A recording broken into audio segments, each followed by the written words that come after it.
I am forcing myself to be more vulnerable about poetry that I feel very vulnerable about. And,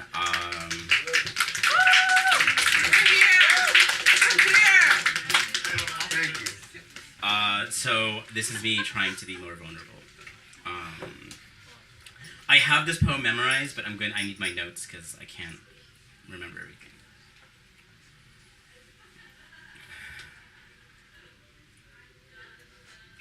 We laid there in his bed, staring at the ceiling, our bodies intertwined amongst each other, and he asked me if my heart had ever been broken. Nestled in his arms with silence, I tried to remember if I ever knew it whole. If I ever knew time, I was not carefully rearranging the pieces like a jigsaw puzzle without a box.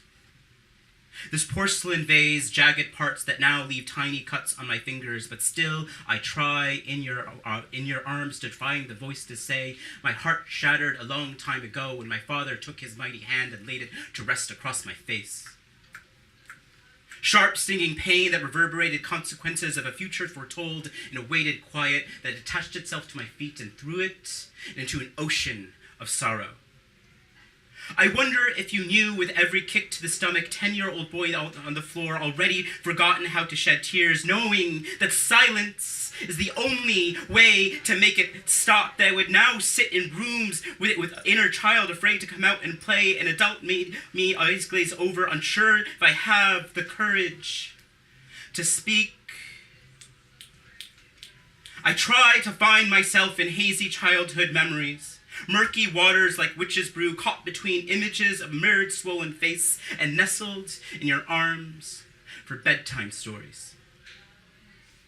Do these carry equal weight, or is there a ratio of proportions that outweigh the father you tried so hard to be and the one you let yourself become? These, after all just inherited stories,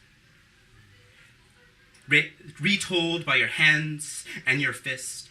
Anger misspoken as love, fear recast as anguish. You too were a boy once, unable to translate misguided actions in words. If only our fathers had the courage to speak. There are times I look at you and I think I understand your sadness, only to realize I am looking at my own. Laid bare like torn up Christmas packages of objects that were never meant to be broken, gifted. Did you too stomach panic attacks on park benches, hoping that this too shall pass, or was your only way to survive to become the monster you knew? There isn't a day that goes by that I don't try to understand the difference between what you taught me love is and what it really means to love myself. So I lay here in these tangled arms, staring at the ceiling, bodies intertwined amongst each other, contemplating what it would mean to love without my heart being so broken. Trying to find the courage to speak. Thank you.